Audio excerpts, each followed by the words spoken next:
Ah, la décoration, on dit souvent que c'est une affaire de femme, mais pas seulement une affaire de femme. Regardez-moi cette installation pour le bricoleur. On peut voir ça du côté du salon Réno Déco. On va parler de design au cours des prochaines minutes. C'est important d'avoir de bonnes idées avant de procéder à sa rénovation. Mais d'abord, on s'assure d'avoir une bonne qualité d'air à l'intérieur de notre maison. C'est là où on s'en va tout de suite.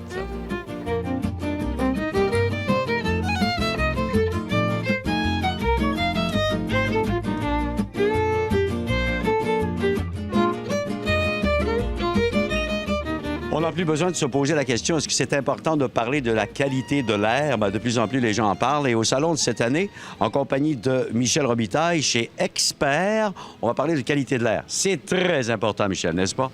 La qualité d'air s'est rendue une norme obligatoire dans la construction neuve, mais c'est rendu aussi une nouvelle mentalité que les gens ont. C'est que maintenant, on pense à ventiler. Les gens viennent nous poser des questions dans un salon, sont déjà au courant de la qualité d'air.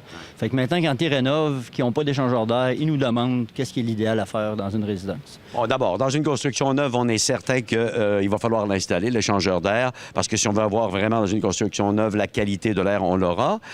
Et dans les rénovations, c'est important de penser à ça. Vous allez donner une explication aux gens là-dessus ici. Oui, parce que dans la maison neuve, c'est une norme, c'est comprenable. C'est que la maison neuve est tellement construite étanche qu'on craint un surplus d'humidité qui peut amener des mauvaises qualités d'air.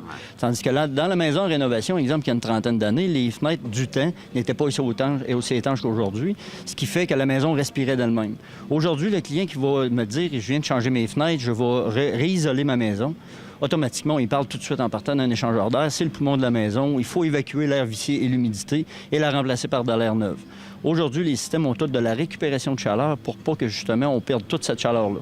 Maintenant, on est capable de récupérer jusqu'à 80 de la chaleur, ce qui fait que les gens peuvent changer l'air tout l'hiver s'ils veulent, avoir une bonne qualité d'air, sans trop avoir un coût énergétique trop élevé. J'aime ça quand on parle de poumons de la maison, parce que ça veut dire aussi les poumons des occupants. Là, c'est très, très important. Surtout qu'il y a beaucoup d'allergies. On n'a pas le temps d'aller là-dessus, mais attention à cet aspect-là aussi. Maintenant, on va se climatiser, parce que ça, quand on y a goûté, on ne peut plus s'en passer. Absolument. Le seuil de tolérance des gens est rendu un peu moins élevé, tout dépendant de quel côté on va en parler, mais les gens sont habitués dans un milieu de travail climatisé, ils arrivent dans leur voiture, sont climatisés.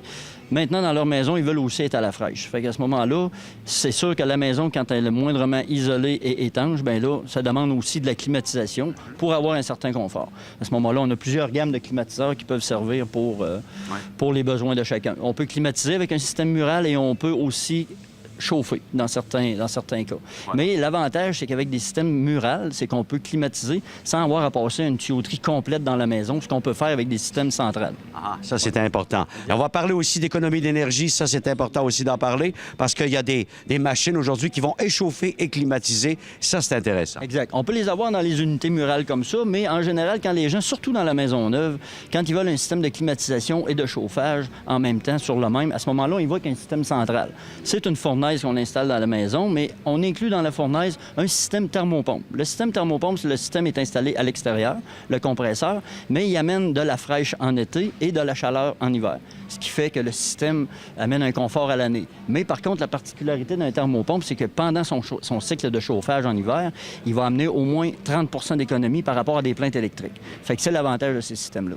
C'est tellement important parce qu'il en va de la qualité de vie à l'intérieur. Et on est souvent chez nous, on veut avoir le maximum de qualité de vie et c'est important, évidemment, la qualité de l'air. On va venir chercher cette information-là ici. Vous êtes recommandé CAA. Vous avez toutes les réponses aux questions que les gens vont vous poser ici au salon. Alors, je pense que ça vaut la peine de s'arrêter un instant là-dessus parce que c'est une question de confort. Absolument. On est une entreprise aussi qui existe depuis 23 ans. On a l'expérience dans le domaine. On a des gens qualifiés chez nous pour répondre à tous les gens qui ont des besoins dans la qualité d'air. Merci, monsieur. Merci beaucoup.